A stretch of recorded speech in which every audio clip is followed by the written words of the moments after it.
मेघायो रे, सावन आयो रे, मेघायो। माँ, हाथ मुंह धोने को पानी दे दे। लाई बेटा।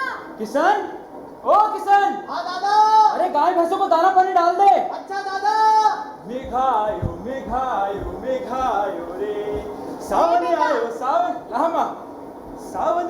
सावन आयो रे, मेघायो रे, सावन आयो। आ गया बेटा सुमेर, आज तो बड़ी देर कर दी।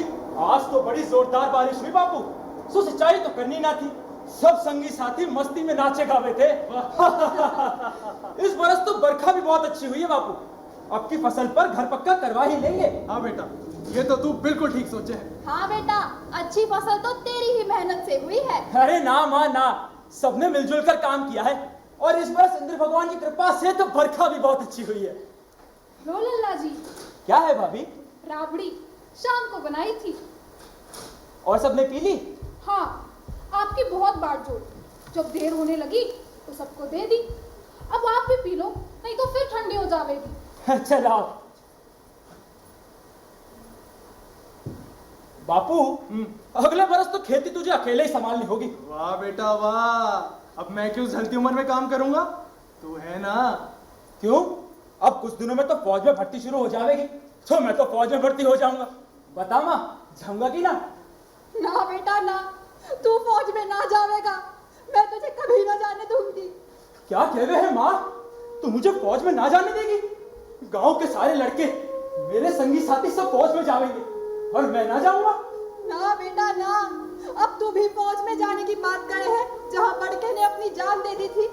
तू भी चला गया तो यहाँ तो कोई दिया बाती करने वाला भी ना रहेगा। माँ, तू तो छुटपन से ही कहा करी थी कि मेरा सुमेर बड़ा होकर पलटन में जाएगा। हाँ बेटा, कहवे तो थी, पर अब सुमेर,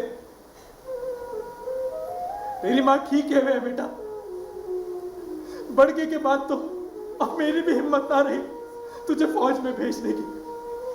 पर बापू, तू तो चाहे था कि मैं बड़ा होकर सूबेदार बनूं, और जब छुट्टियों में मैं घर आऊं तो तू मुझे सैल्यूट मारे ऐसे।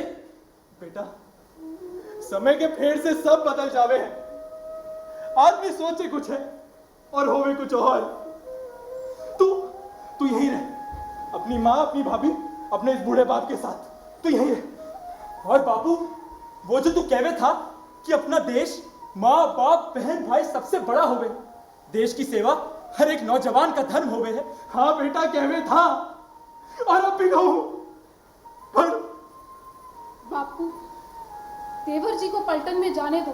पर बहू, घर बार का सब काम काज, खेती बाड़ी हम संभाल लेंगे।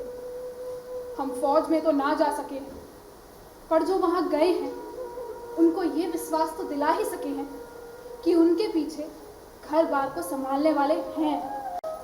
वाह भाभी माँ वाह। अब ऐसे में इसे कौन रोक सके।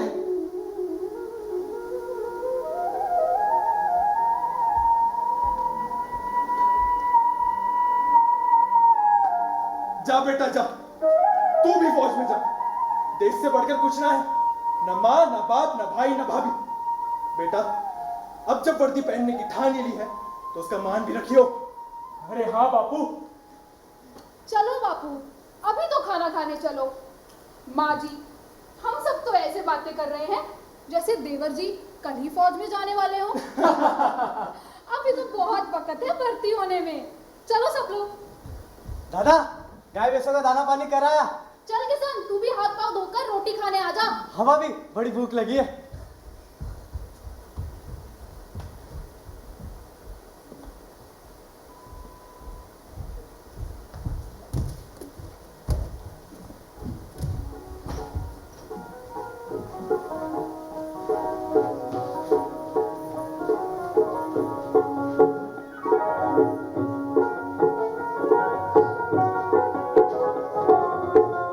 बड़ी काजलिया बना लूं, मारे नैना में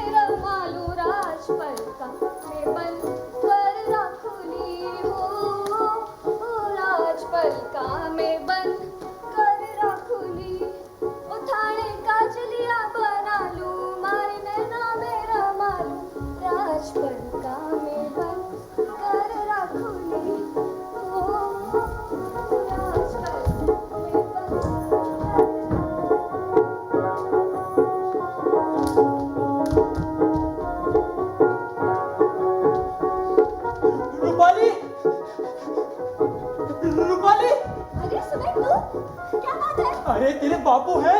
हाँ है, अभी अभी खाना खाकर चौबारे पर गए हैं। अच्छा, चौबारे पर गए हैं दोनों? हाँ, बात क्या है? अरे मेरे बापू आ रहे हैं। अच्छा तेरे बाबू आ रहे हैं। अरे बाबू, रुक तो। माँ भी आ रही है। ना, बापू आ रहे हैं अकेले। अरे दुनाली बंदूक लेकर। हे राम, दुनाली बंदूक लेकर? हाँ। फिर हुआ क्या? अरे हुआ क्या, वही तेरे बापू से पुराना जमीन का झगड़ा। हे भगवान, अरे मर गए। मेरे बाबू के पास तो दुनाली बंदूक है ही ना। अरे मोरी मैया, वो तो फौज से छुट्टी के बाद ला ही ना। अच्छा। कहते थे जो फौज में दुश्मन भरी ना चलाई तो यहाँ किस पर चलाऊंगा। अरे इसलिए तो समझाने आया हूँ कि समझ जाए। तो तूने समझाया क्यों ना? अरे समझाया, बहुत समझाया, पर वो माने तब ना। हे भगवान, सुन तू जा, मैं जाके गणेश के पास, उसके बापू के पास से दुनाली है। अरे जा, गणेश और उसके बापू की दुनाली, उसमें तो पड़े पड़े जंग लग गई थी, सो कबाड़ी को बेच दी 50 पैसे किलो के भाव। भगवान, अच्छा वैसे मेरे बापू की दुनाली में भी गोली ना है। चला, शैतान कहीं का, डरा दिया ना मुझे ऐसे ही। और वो तेरा गणेश शहर गया था अपने ताऊ के साथ, हाँ बड़े मजेदार चटपटे किस्से सुना रहा था। हाँ हाँ वो तो मुझे पता है, फिर शहर गया था अपने ताऊ के साथ, मुझे तो ना सुनाई थी किस्से। हाँ, तू तो लड़की की जान, तुझे थोड़ी बताते हैं ऐसी बात। अच्छा तू तो बता। वो शहर गया, बाजार से कपड़े खरीदे, जूते खरीदे और बहुत सारी चीजें खरीदी। हाँ हाँ ये सब तो बताया था उसने मुझे। फिर वो नुमाइश देखने गया, टिकट की लाइन लगी थी, सो वो भी लग गया लाइन में। उसके पीछे एक लड़की खड़ी थी, फैशनेबल। फैशनेबल क्या मतलब? नहीं समझती? हाँ मैं तुझे क्या बताऊं, मतलब छोटे मोटे कपड़ों में। तो अचानक पीछे से धक्का आया और वो उसके ऊपर गिर गई। ऐसे ही संभल कर उठी, अपने कपड़े अपने ठीक किए, उसकी तरफ देखा और कहा, ओ जेंटलमैन, आई एम सॉरी। हम इसने समझ लिया कि कोई गाली दी है, फिर तो उसने गांव की 2-4 बड़ी बड़ी गालियां टिका दी। है करम फोड़ी केड़ी बाड़ी। फिर तो भीड़ ने इसके जो लगते किए, जो नहीं की तो पूछी ना। वो लगता है बाबू आ गए। अरे पर इसमें गोली ना है। अच्छा मैं उधर से निकल जाता हूँ। बापू, ओ बापू, चौधरी काका आए हैं। आया बेटी।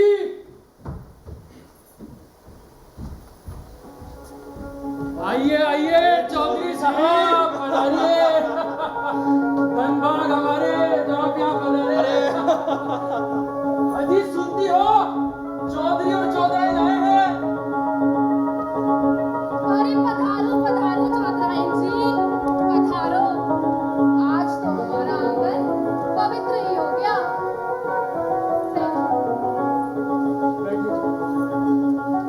अब आप लोग तो आते ना, तो हमने सोची हम ही चल के दर्शन करावे। अरे ना ना चौधराइन, ऐसी बात ना है, हम भी सोचे थे। चौधराइन, सुना है आपके ईख भी आपके बहुत अच्छी हुई है, तो सोचा थोड़ा गुड़ चखाएं और थोड़ा साथ बांध लाएं।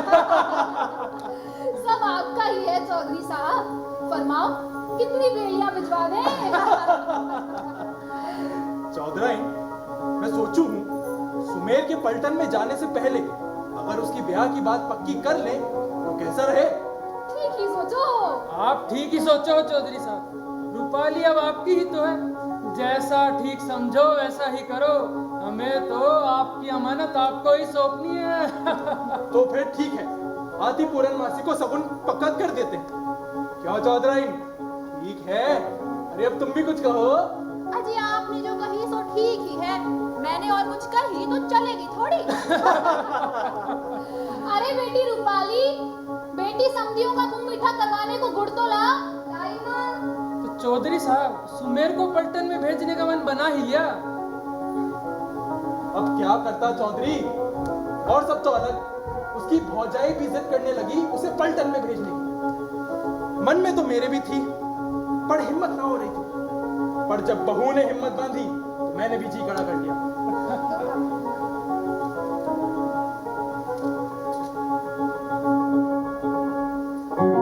आहा, जैसा ना वैसा ही।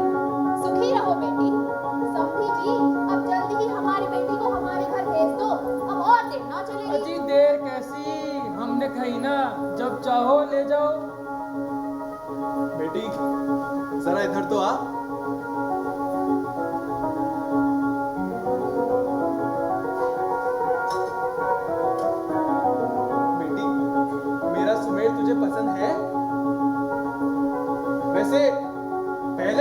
नाम से डरे था, पर अब फौज में जाने की इज्जत बांधे हुए हैं। वैसे मन का बड़ा भोला है, हम सबका बड़ा मान करे है। अरे तू तो उसे छुटपन से ही जाने है, हंसी टिटोली करता रहे गांव वालों के साथ। गबरू जवान है, खेत में सबसे ज्यादा मेहनत करे है। अरे सारी फसलें गाय बछड़े उसी के तो पाले पले हैं। मिले कभी तुझसे? ना, यही तो बात है उसकी, कभी अपने सगे संबंधियों से ना मिले हैं। मैं कहूँ तो कहेगा, माँ मेरा एक समय पर एक ही काम है और वो है अपने माँ बापू की सेवा करना, और वही करूँ। अच्छा तो जी चलते हैं। अरे ऐसी क्या जल्दी है, खा पी कर जाते हैं। अरे नाना चौधरी, इस बार ना, अगली बार आवेंगे तो जमकर खा पी कर जावेंगे। अब थे लोग उधर आओ। हाँ जरूर आवेंगे, हमें भी तो आपके यहाँ से मोट द्वार की पोट बांध कर लानी है। आप इशारा तो करो, गाड़ी भर भिजवा देंगे। अच्छा तो जी राम राम। अच्छा जी राम राम चौधरी साहब। तो चौधराई पक्का रहा, पूर्णमासी को सगुन और पहले ही शुभ लगन में ब्याह। ठीक है, जैसी थारी मर्जी। राम राम। राम राम।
वर और वधू फेरों के लिए खड़े हों।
छुट्टियां पूरी हो गई हैं। थोड़ा दिन ना रुक सकते?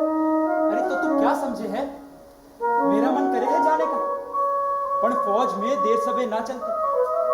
ड्यूटी पर पहुंचना है तो पहुंचना ही है, ना पहुंचे तो। फिर फौज में गए ही क्यों? यही रहकर खेती-बाड़ी संभालते। अच्छा, पहले तो कहा करी थी कि तुझे मेरा जैसा डरपोक आदमी पसंद ना है। तुझे तो पता है मैंने माँ बापू को साफ कह दिया था कि मैं फौज में ना जाऊंगा। भूल गई तो कितनी पिटाई हुई थी मेरी। भाभी ने भी मुझसे कई दिन तक बात न की थी। अरे मुझे क्या पता था कि मेरा ब्याह बापू तुझसे कराएंगे। मैंने तो माँ से कही थी कि इसका ब्याह वो गणेश से करा दो, इसे फौजी पसंद ना है। चलो हटो, गंदे कहीं के। मैं आपसे ना बोलूंगी। अच्छा चल, माफ कर, इधर आ। रूपाली, बचपन के दिन कितने अच्छे थे। सच्ची, बचपन के दिन कितने अच्छे थे। इस रूप में तो जाने ना था तुझे। इस रूप में ना जाने ही ने तो सारी गड़बड़ कर दी। अब तुम्हारा ये रूप मेरा आंखों के आगे हमेशा घूमता रहेगा। और मैं, मेरा क्या होगा? तुम तो अपने संगी साथियों में रम जाओगे, पर मैं माँ बापू की सेवा करना। अब ये भी आप बतलाओगे मुझे? अरे ना ना, गलती हो गई। चल, हाँ माफ कर दे। रूपाली, चल अब जल्दी से मेरा बक्सा जमा दे।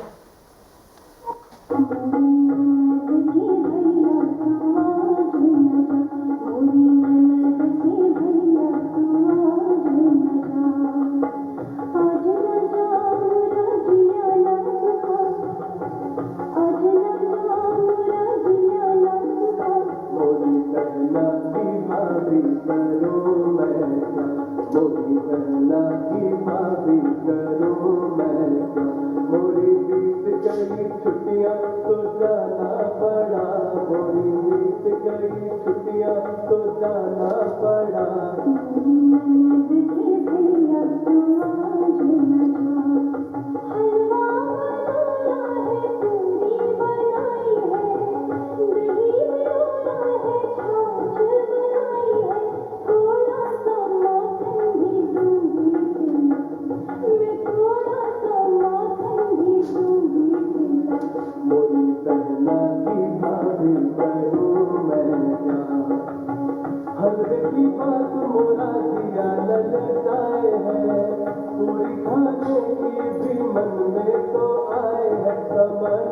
को अपने कहूँगा मैं क्या, कमाने को अपने कहूँगा मैं क्या।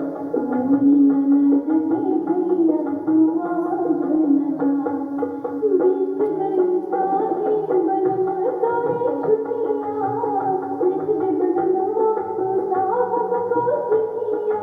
थोड़ा सा लेती हूँ बुखार चढ़ा, मैं थोड़ा सा लेती हूँ बुखार चढ़ा। मेरी ननद की भैया तू आज न जा, मेरी करना की भाभी करूँ मैं क्या। फौज है कोई ठेकेदारी नहीं है, मर्जी हमारी तुम्हारी नहीं है। पहुँचा जो लेट तो मिलेगी सजा, मैं पहुँचा जो लेट तो मिलेगी सजा। मेरे जाने का वक्त हो गया बेटा। आया बापू।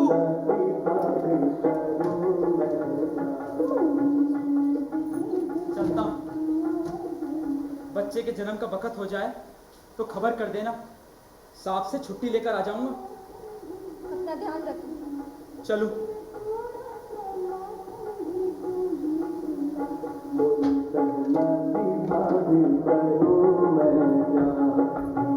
हल्के की बात मोरा दिया ललचाए है, पूरी खाने की भी मन में तो आए है। कमाने को अपने कहूँगा मैं क्या, कमाने को अपने कहूँगा मैं क्या। मेरी ननद की भैया तू आज न जा, बीत गई सारी बलमा सारी छुट्टियाँ, लिख दे बलमा तो साहब को चिट्ठियाँ।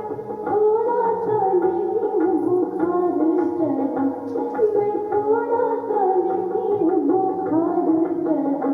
मेरी ननद की भैया तू आज न जा, मेरी करना की भाभी करूँ मैं क्या।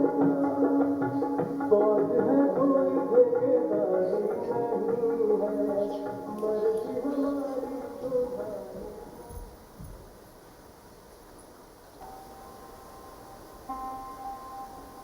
चले गयो एक मास, सने तो आयो, आख्या कभी न फड़की, हाँ आख्या कभी न फड़की, ना काबू पास लायो।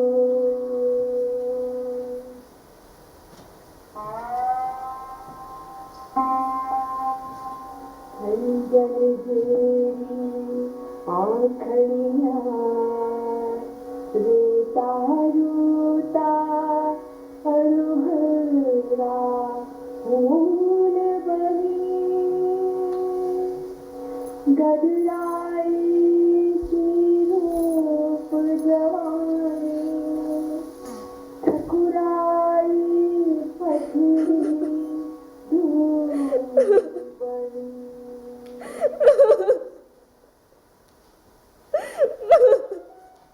रूपाली, भाभी। अरे ना बेटा ना, ऐसे जी छोटा ना कर। अरे बावली, हम फौज वालों की जिंदगी तो ऐसी ही हो गए हैं। नौकरी में मर्द जब छुट्टी मिले है तभी घर आवे। पर भाभी, हमने तो ये जानते हुए कि इनकी जान हमेशा जोखिम में रहेगी, इन्हें अपनी मर्जी से चुना है।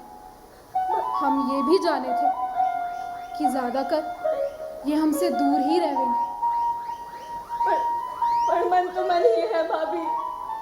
हाँ बेटा, मन तो मन ही है, और फिर उसका मन जिसका नया नया ब्याह हुआ है। पर हिम्मत तो रखनी ही पड़ेगी। हमारी यही हिम्मत दूर देश में हमारे मर्दों का सहारा हो गई। चल कुछ देर बाहर घुमा, तेरा जी भी हल्का हो जाएगा और हो सके है रास्ते में डाकिया भी मिल जावे।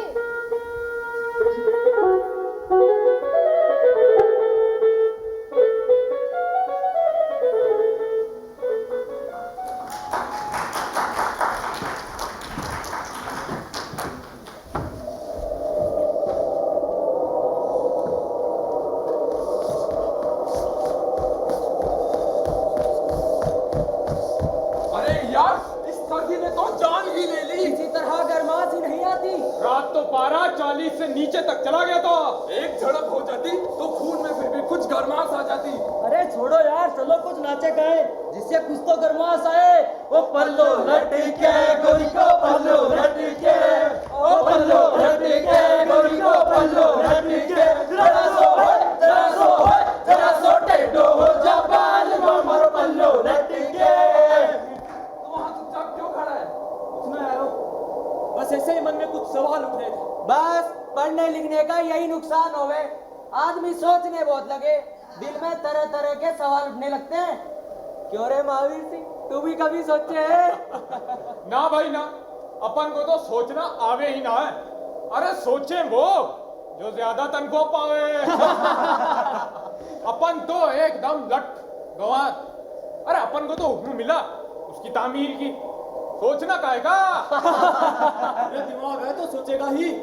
हम लोग अपने घरों से हजारों मील दूर, हजारों फीट ऊपर इस इलाके में जहां ठंड के मारे टट्टी धोने के लिए भी पानी को उबालना पड़े है, क्यों रह रहे हैं? अपने देश की सीमाओं की रक्षा के लिए। बिल्कुल ठीक। अब जरा सोचो, जिन सीमाओं की रक्षा के लिए हमारे बड़े बड़े अफसर, सैकड़ों जवान अपनी जान देते हुए हैं, अपनी जिस जमीन को खाली करवाने के लिए सैकड़ों लोग शहीद हो जावे हैं, अचानक उसी जमीन को खाली करवाने का हुक्म आवे है, तब कैसा लगे? बहुत बुरा लगे हैं। उन साथियों की याद आवे हैं जो उस वक्त शहीद हो गए थे।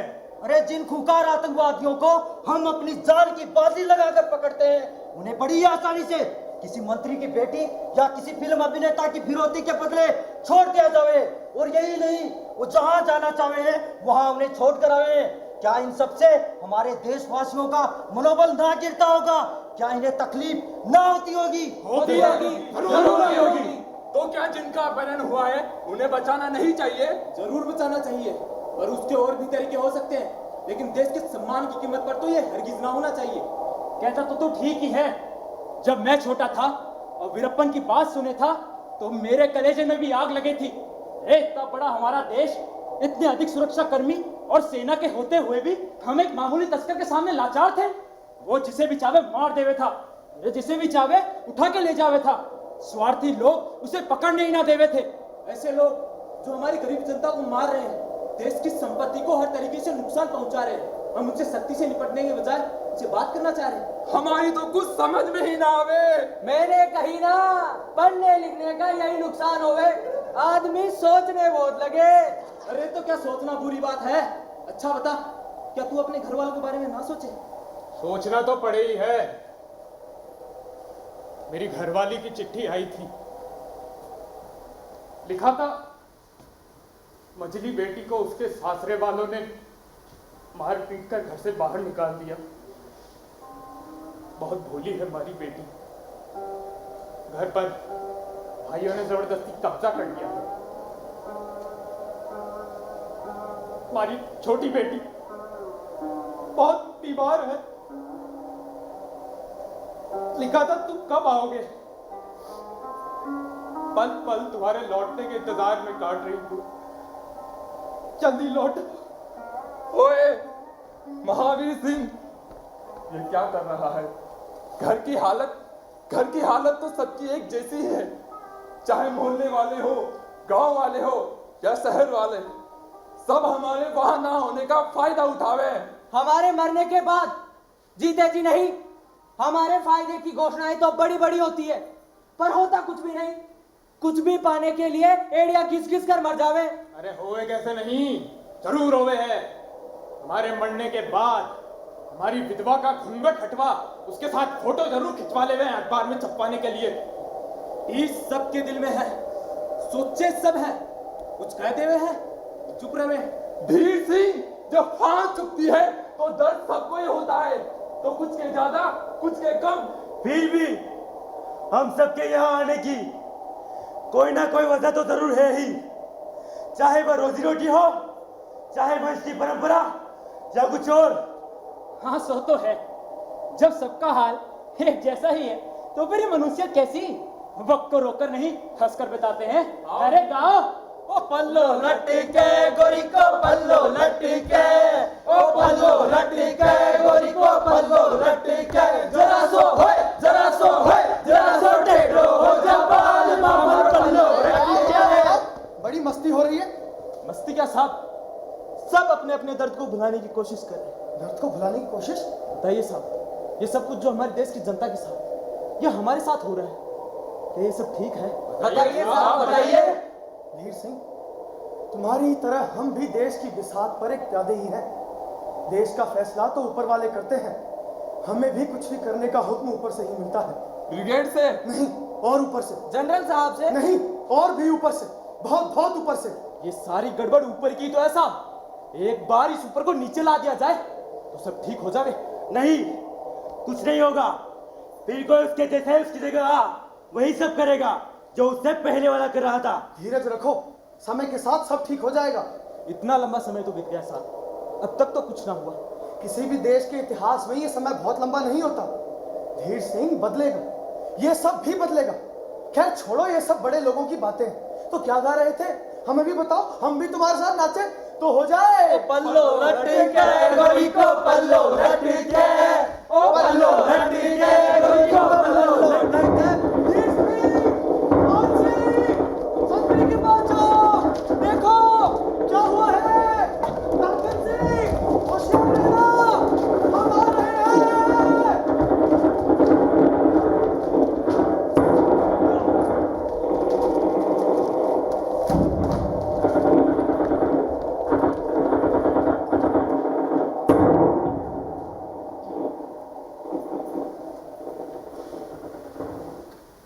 ऐसे ही सारे बिना वजह परेशान करते रहते हैं।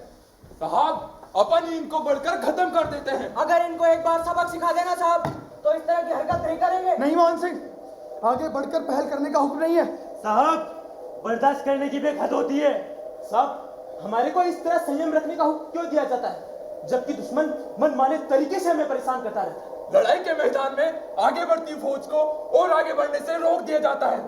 साहब, अगर थोड़ी देर भी हमारी फौज को ना रोके तो हम तो इनका नामो निशान मिटा डाले। ये सब हमें ऊपर से मिले हुक्म के मुताबिक करना पड़ता है, मैंने बताया ना तुम्हें। अरे हाँ सुमित, इस सब गड़बड़ में तो मैं तुम्हें बताना ही भूल गया, तुम्हारे घर से चिट्ठी आई है। घर से चिट्ठी?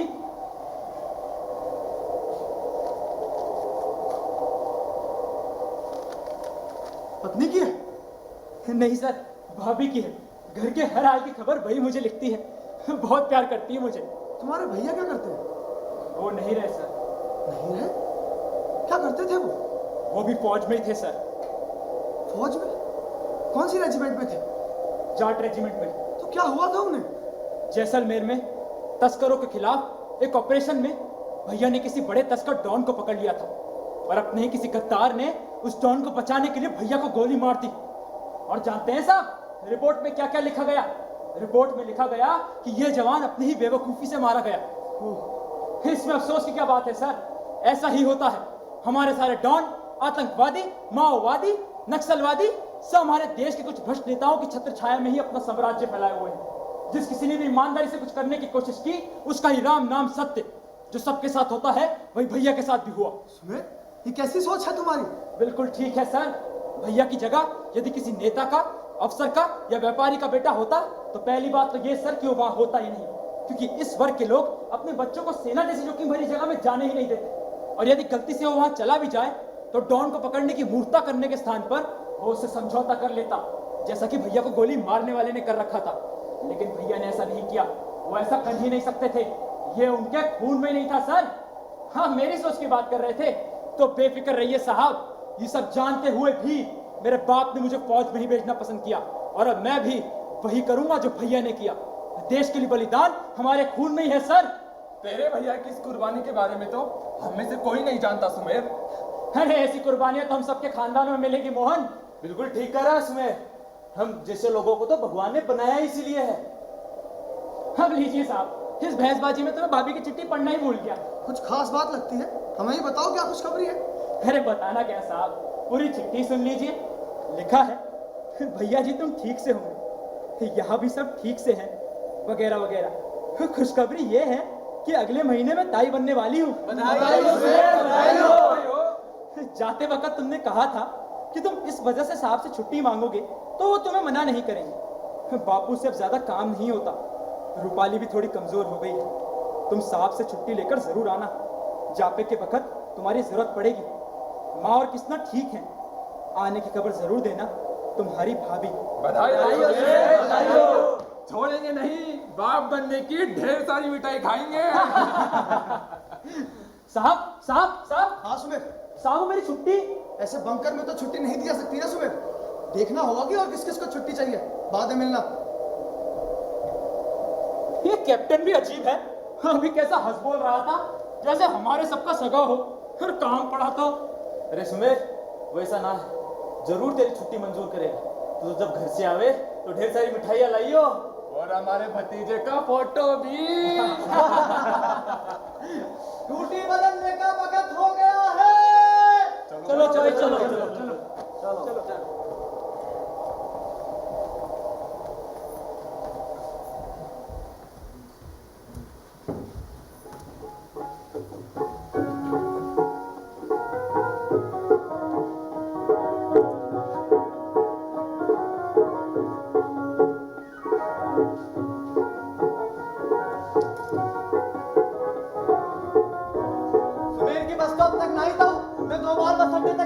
अरे इस तरफ के बस वाले तो सवारी पूरी हो जावे तभी बस रवाना करें। पर कहते रास्ते भी तो खराब हो गए।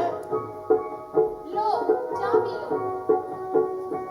अरे किशन, तू भी यही है, चाय पिएगा? ठहर, मैं तेरे लिए चाय ले आऊं। अरे नाना ताई, मैं तो अभी बस अड्डे से पीकर ही आ रहा हूँ। दादा को लेने गया था, आई नहीं अभी उसकी बस, उसको मिलने का बड़ा मन करे। अरे तेरा ही क्या बेटा, हम सभी का मन तरस रहा है उससे मिलने को। तो अरे हम तो कब से पलक पावड़े बिछाए बैठे हैं। तेरी बड़ी भाभी तो जाने क्या क्या खाने को बना रही है अपने देवर के लिए। मैं बस अड्डे का एक और चक्कर लगाता हूँ। अरे आ जाएगा अपने आप।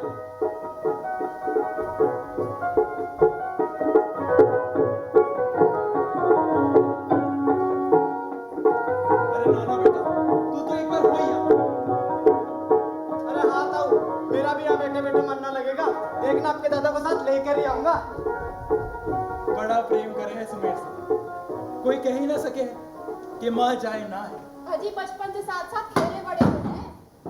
ताऊ ले, मिल आया सुमेर दादा को, रास्ते में ही मिल गए थे।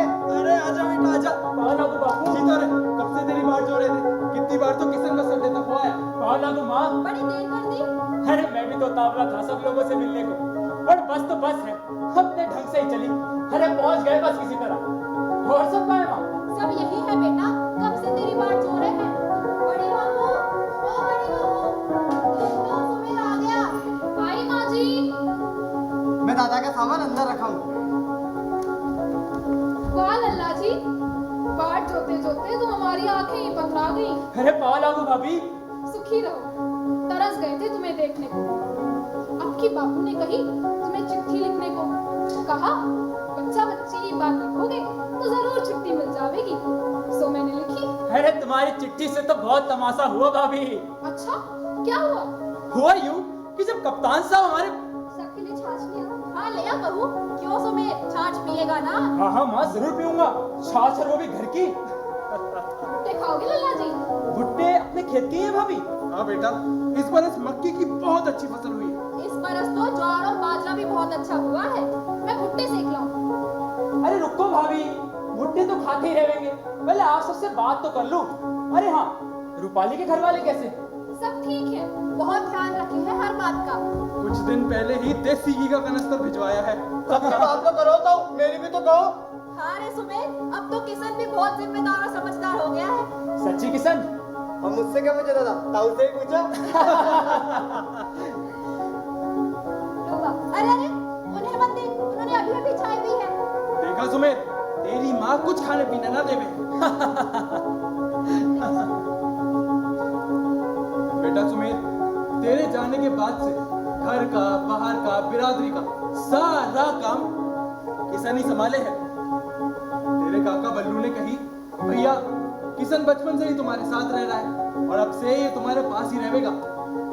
अब से ये तुम्हारा ही बेटा है। ये तो अच्छी बात है बापू।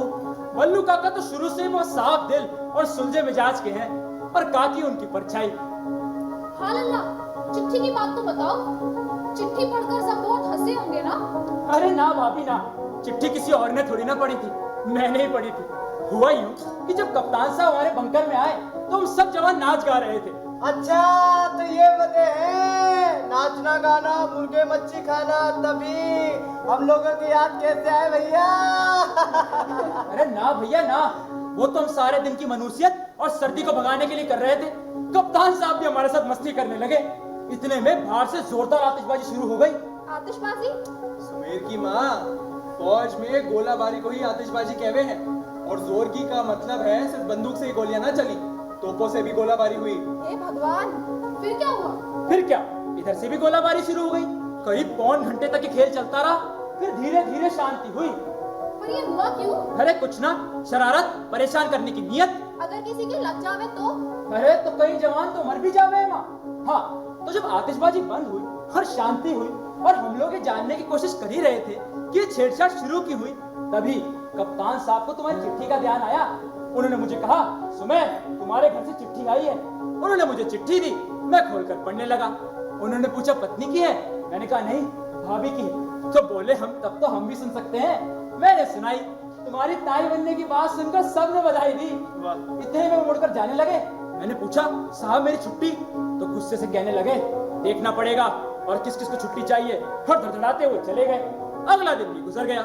दूसरे दिन रात भर जबरदस्त आतिशबाजी होती रही। इस सवेरे के वक्त आग लगी थी कि कप्तान साहब हमारे बंकर में आए और जोर से चिल्लाए, सुमेर। मैं घबराकर उठा और लोग भी सहमे से उठ गए। वो बोले, तुम्हारे 2 महीने की छुट्टी मंजूर। और जैसे धड़धड़ाते हुए आए थे वैसे ही चले गए। ये बड़े मजेदार साहब है आपके, तो सब मजा ही मजा। अरे ना किसनवा ना, जहाँ मेरी पोस्टिंग है वहाँ कुछ भी मजेदार ना है भैया। वहाँ की जिंदगी के बारे में तुम यहाँ सोच भी ना सको। वहाँ तो जो किस्मत वाले हैं या हिम्मत वाले हैं वही रह सके। ये क्या कह रहा है बेटा? बिल्कुल ठीक कहूँ माँ। वहाँ एकदम सीधी खड़ी बर्फ की चट्टाने हैं जो हजारों टन हवा से भी हजारों टन बर्फ नीचे गिरा देवे। जिसके नीचे जो आया वो गया। ढीली चट्टानी बर्फीली सतह, 40 डिग्री से भी कम तापमान, हड्डियों को चीर देने वाली बर्फीली हवाएं, अरे दिमाग को सुन्न कर देने वाली ठंड। बापू तू तो कभी 16,000 फीट की ऊंचाई पर गया ना होगा। सच कहूं बापू, अरे धरती पर यदि कहीं नरक है तो वही है। वहां चॉकलेट को भी गर्म करके खाना पड़े। फिर वहाँ जवान रेवे कैसे? अपनों की यादों और उनसे मिलने की आस में, अपने फर्ज और जरूरत की वजह से। अरे यार किशन, तूने तो वहां की याद दिलाकर सारा मजा ही किरकिरा कर दिया। अरे बापू तू तो अपने चौपाल की किससे सुना? अरे वो लवणू नंबरदार कैसा है और वो काड़ा बुढ़िया। अरे देवर जी, इतने लंबे सफर से आए हो, पहले रोटी तो खा लो, फिर जी भरकर बातें कर लेंगे। ये तो तूने बहुत जोरदार बात कही भाभी। भूख तो बड़ी जोर की लगी है। तो आ जाओ सब चौके में हाथ मुंह धोकर। आ बहू। भाभी मिर्ची टमाटर तो है कि लाओ तोड़कर खेत से? भाग कर लेंगी, आओ। अभी लाया। चल माँ, चल बापू।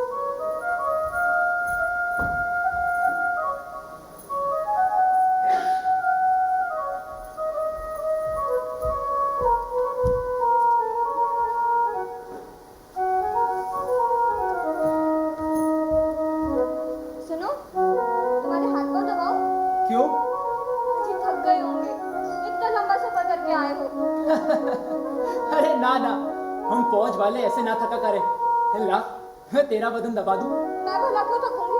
अरे अपने अलावा एक और का बोझ उठाए घूमे है ना, इसलिए। चलो हटो, कैसे बातें करो। अच्छा ये बता, छोरे का नाम क्या रखे? अरे छोरी हुई तो उसका भी बता दे। तो सुनो, तुम वहां का जो हाल सुनावे थे। क्या सच तुम वहाँ इतनी परेशानी में रहो हो? अरे ना ना, वो तो मैं किशन को ऐसे डरा रहा था। पगला कहवे था कि हम वहाँ मौज मस्ती कर रहे हैं। ना, मुझे तुम्हारी बात पे विश्वास ना है। पहले सच्ची सच्ची बात बताओ। अरे सच्ची कहूँ तो खाओ मेरी सौगंध। लो अब सौगन और खाओ। अरे तू तो जाने ही है कि गप भागने की तो मेरी पुरानी आदत है। अच्छा, जिस दिन मेरे माँ बापू तेरे घर ब्याह की बात करने आए थे, उस दिन की वो दुनाली वाली बात याद है? चलो हटो। हाँ तो मैं तो ऐसे ही फेंकूं। अरे हाँ, अपन तो आने वाले बच्चे की नाम की बात कर रहे थे।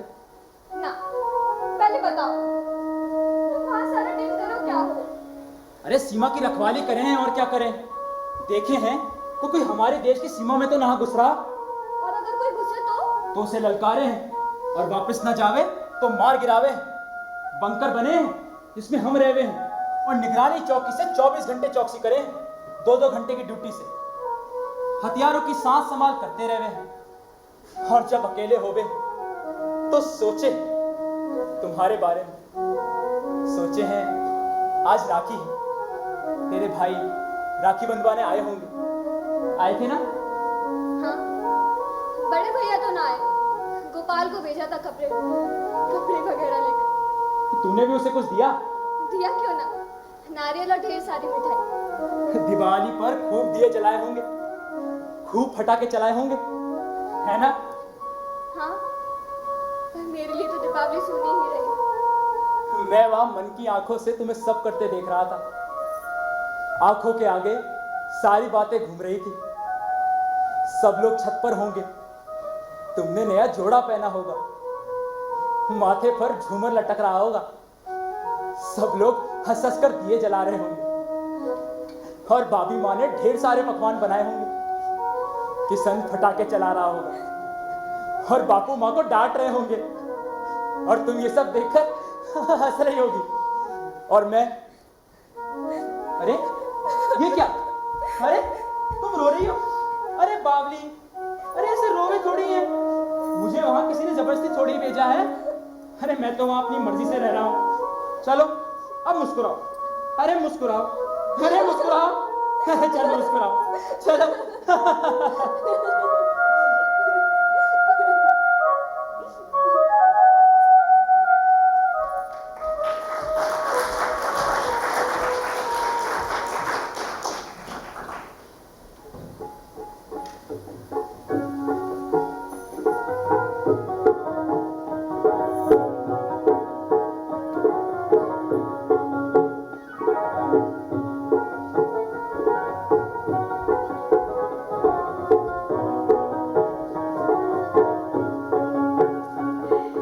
बड़ी देर हो गई, सुमेर आया ना अब तक? अरे मैं भी कब से उसकी ही बाट देख रहा हूँ। अब तो चिंता होने लगी है। बापू, चाय। क्यों जी, सुमेर के बहू का जमा क्या अस्पताल में ही करवाएगा क्या?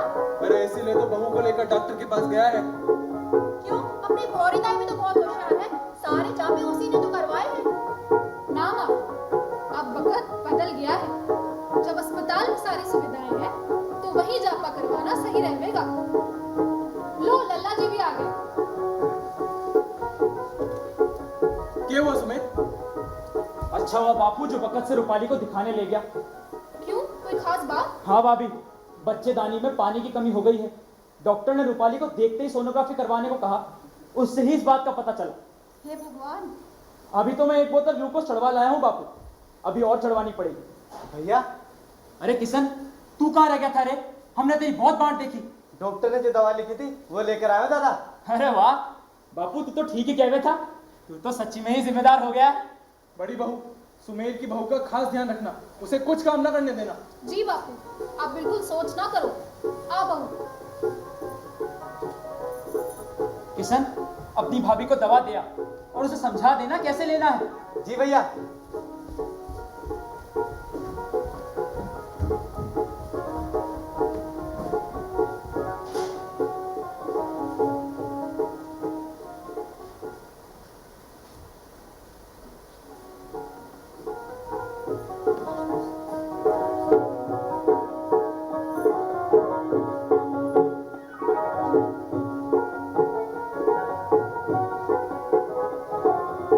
दादा,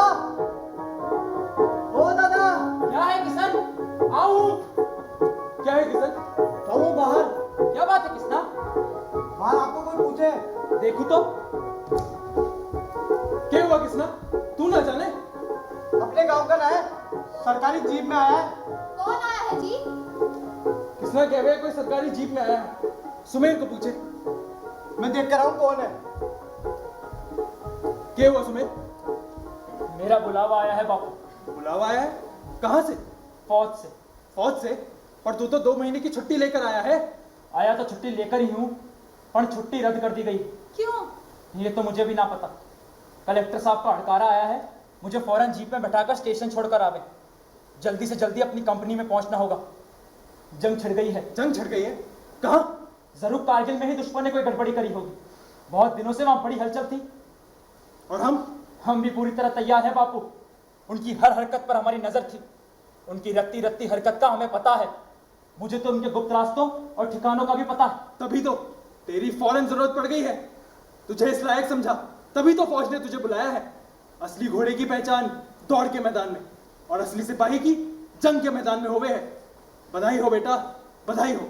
तेरा बहादुरी दिखाने का वक्त आ गया। वाह जी वाह, कैसे बाप हो तुम। बेटा इतने दिनों बाद घर आया और उसकी छुट्टी रद्द कर उसे वापस बुलाया जावे है। बहू का जापा होने वाला है और तुम खुश होवे हो। माँ जी, सिपाही का लड़ाई के वक़्त बुलावा आना खुशी की ही बात होवे है। सिपाही जब फौज में भर्ती हो गए हैं तो यही सोचकर हो गए हैं कि कभी भी उसके देश को उसकी ज़रूरत पड़ सके है, और इसके वास्ते वो हमेशा तैयार रह गए। जीती रे बहू। माँ जी, आज वो ना रहे, पर आज भी सारा गांव उनकी वजह से मेरी इज्जत करे। जहाँ भी जाऊँ लोग मुझे आदर से देखें, मेरी बात का मान रखें। आज लल्ला जी को भी अपनी बहादुरी दिखाने का मौका मिल रहा है। इस वक्त हमारा फर्ज उनको रोकना नहीं, हंसी खुशी विदा करना है। वाह भाभी माँ वाह। जुग जुग जियो। मैंने इतने बरस फौज में नौकरी करी, पर मुझे कभी दुश्मन का सामना करने का मौका ना मिला। तू भाग वाला है सुमेर, जो तुझे ये मौका मिल रहा है। अपने गांव का और अपने देश का मान रखना बेटा। मुश्किल से मुश्किल हालात में भी घबराना मत। मजबूत इरादे से ही जंग जीती जा सकती है। हमारा आशीर्वाद तेरे साथ है। भगवान तेरी मदद करे। मेरा सामान बांध दो भाभी। अभी बांधते हैं, आ जाओ।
ध्यान रखना। आप बिल्कुल फिक्र ना करो। अरे फिक्र कैसे ना करूं?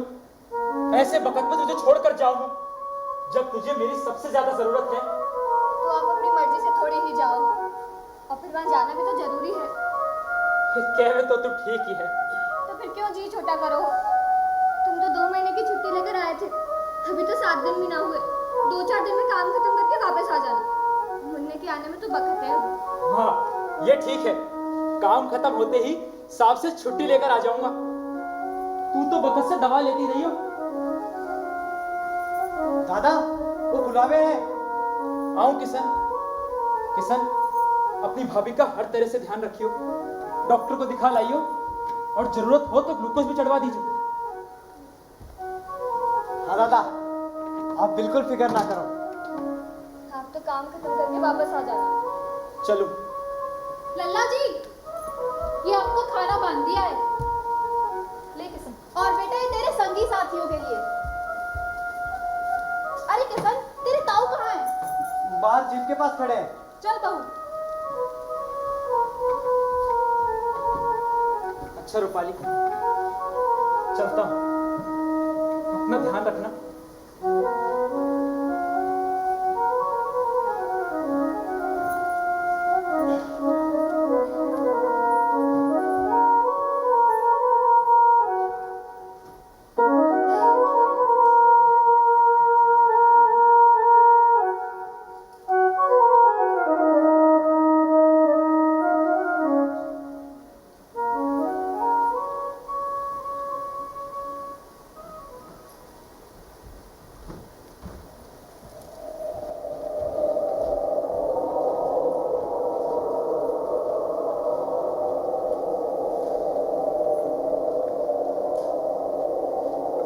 जवानों, अब सारी जिम्मेदारी हमारी कंपनी की है।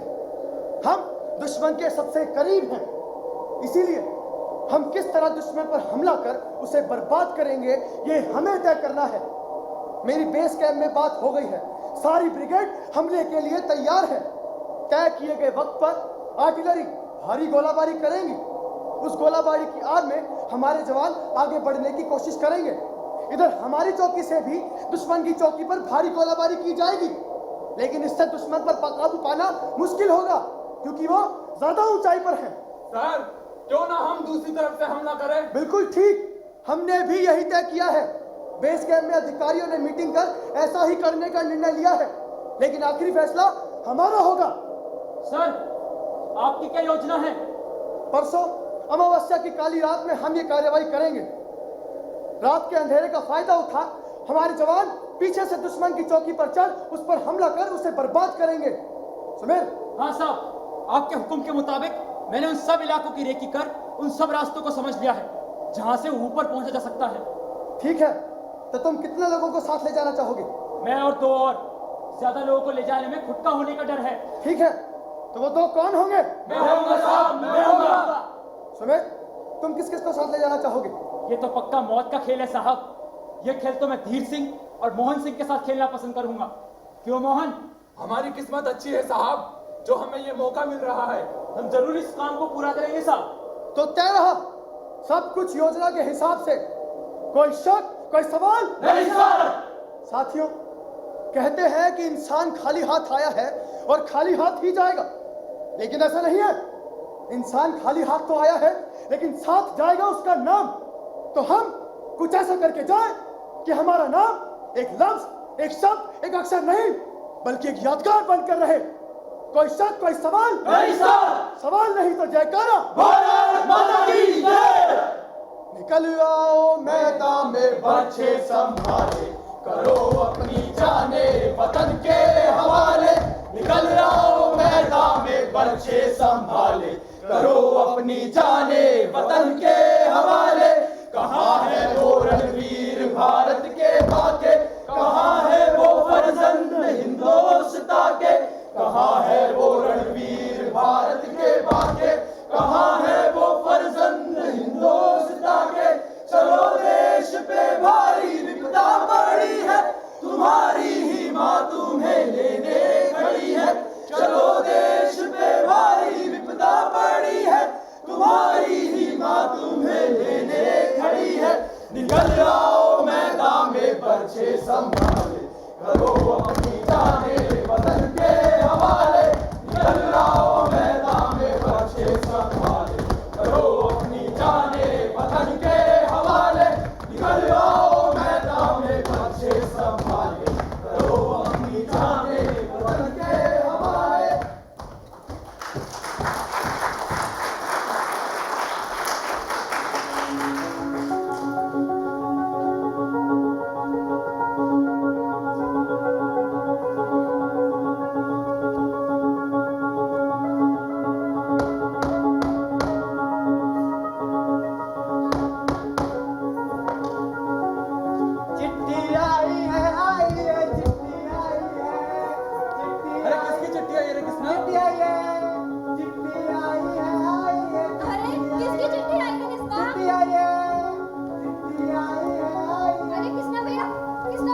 भाभी, ये चिट्ठी मैं तुमको इसलिए लिख रहा हूं क्योंकि तुम हम फौज वालों के हालात को अच्छी तरह समझती हो। माँ बापू को तुम ये सब बातें मत बताना, उनको सब बात तुम अपनी तरह से समझा देना। जिस वक्त तुम्हें ये चिट्ठी मिलेगी, हम दुश्मन की उस चौकी को फतेह करने के लिए निकल चुके होंगे जो हमसे बहुत ज़्यादा ऊंचाई पर है और जिस पर कब्जा करना मुश्किल ही नहीं नामुमकिन है।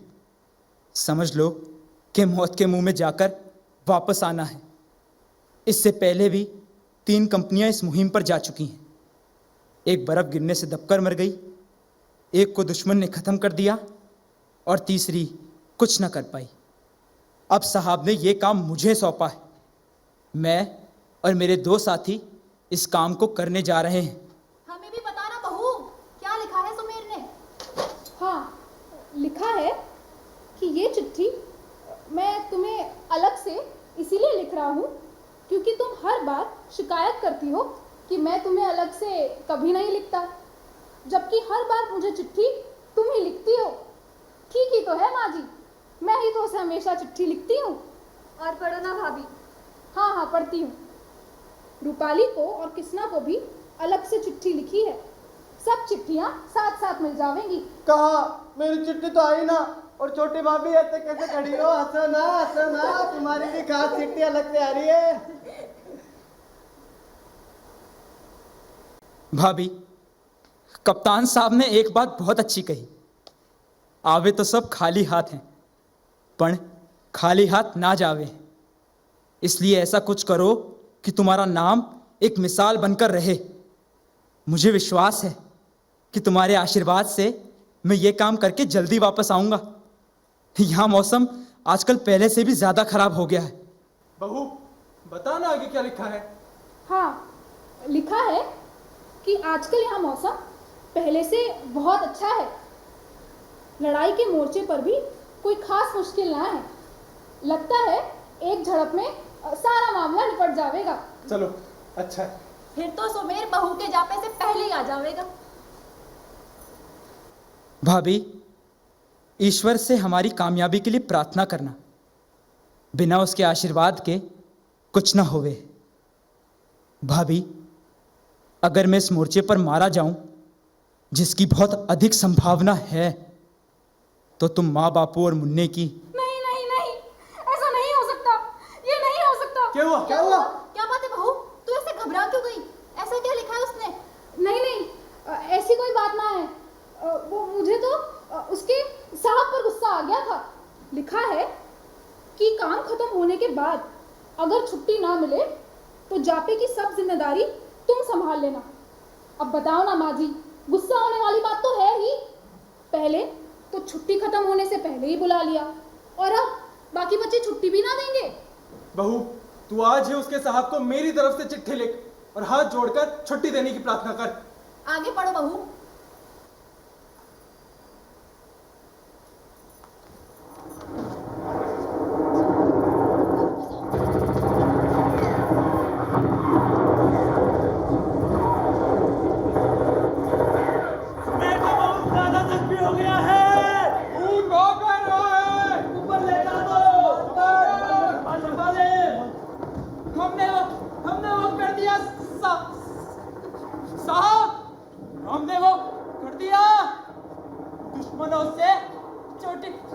चोटी खाली करवा ली। हिम्मत रख सुमेर, हिम्मत रख। हम 3 ने उन 30 को मार गिराया साहब। गोलगोल ने इसके सारे बदन को छेद किया है। सीधा लेट जा सुमेर। कौन? मैं? भाभी? मेरी पेटी ढीली कर दे, पानी पिला दे, गला सूख रहा। हिम्मत रख सुमेर, हिम्मत रख। हमने वो कर दिया बापू, हमने वो कर दिया। माँ, रूपाली, अब की दिवाली पर घर पक्का करवा ही लेंगे। हिम्मत रख सुमेर, हिम्मत रख। साहब ने मदद मंगवाई है। मदद आ गई है, इसे बंकर से बाहर ले चलो। चलो चलो उठाओ, ध्यान से ध्यान से ध्यान से पाँव को संभाले। आगे, पाँव से पकड़े। चलो चलो चलो।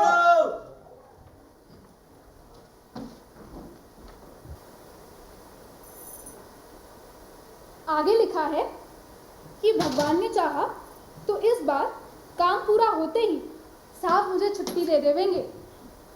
मुन्ना मेरे आने से पहले आ जावे तो उससे कहना कि उसका बापू काम पर गया है और जल्दी वापस आने वाला है।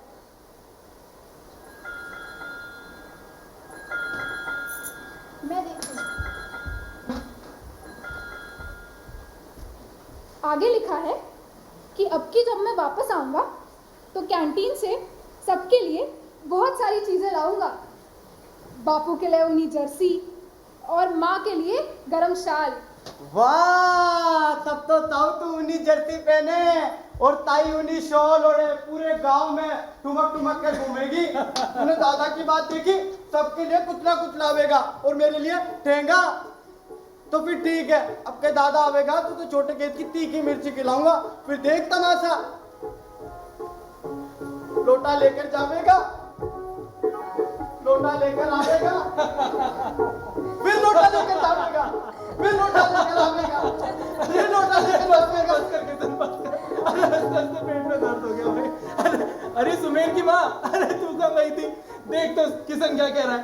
कह रहा है अब के सुमेर आवेगा तो उसे छोटे खेत की सुमेर नहीं रहा, सुमेर के बापू। क्या? सुमेर नहीं रहा। क्या कह रही हो मामा? ये देख रूपाली।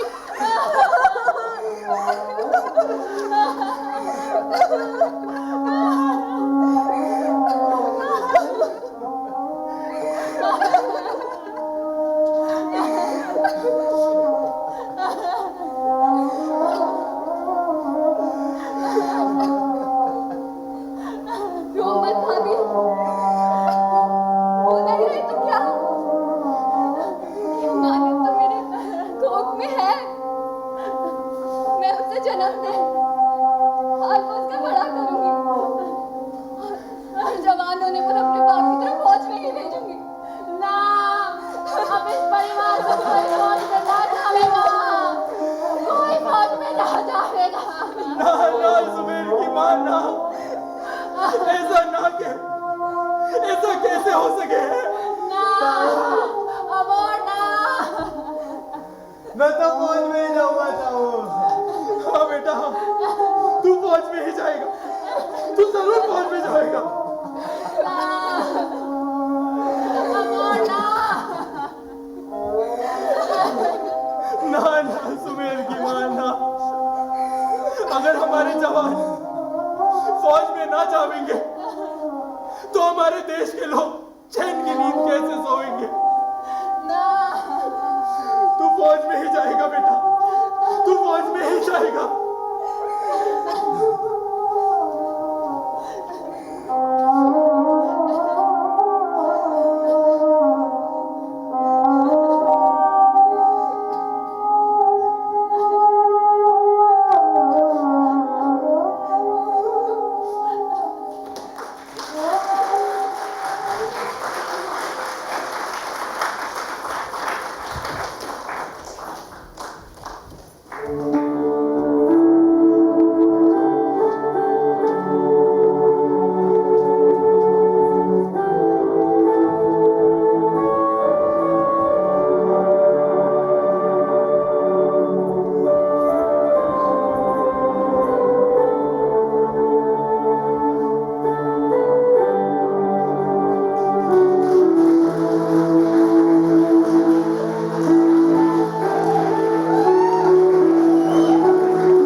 नंदिनी, ये थे सुमेर के पिताजी। बच्चों के नाम बता। अनमोल, सुमेर की माँ कृति, रूपाली के पिताजी पुलकित, किशन सुमेर का भाई किशन फैजान। समीर थे मोहन सिंह के किरदार में। हर्षित थे महावीर सिंह के किरदार में। सुमेर थे जॉय था सुमेर के किरदार में। ये है हमारे कैप्टन, ये है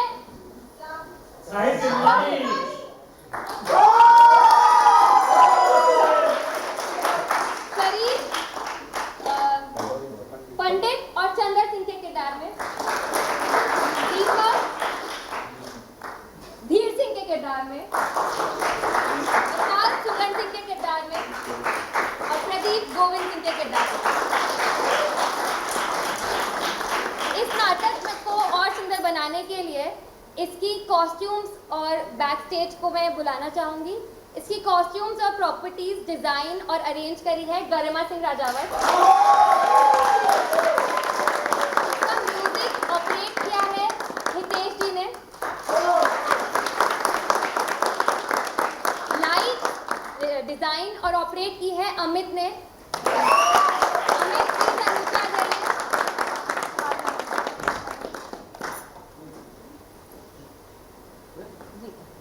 अमित लाइट डिजाइन।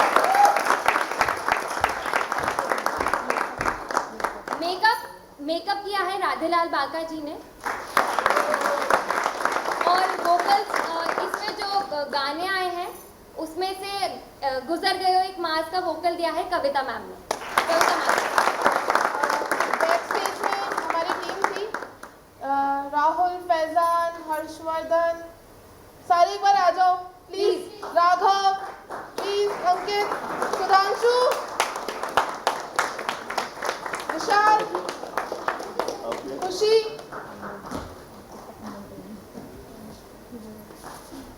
इस नाटक की कंट्रोलर और मैनेजर रही कशिश भाटिया।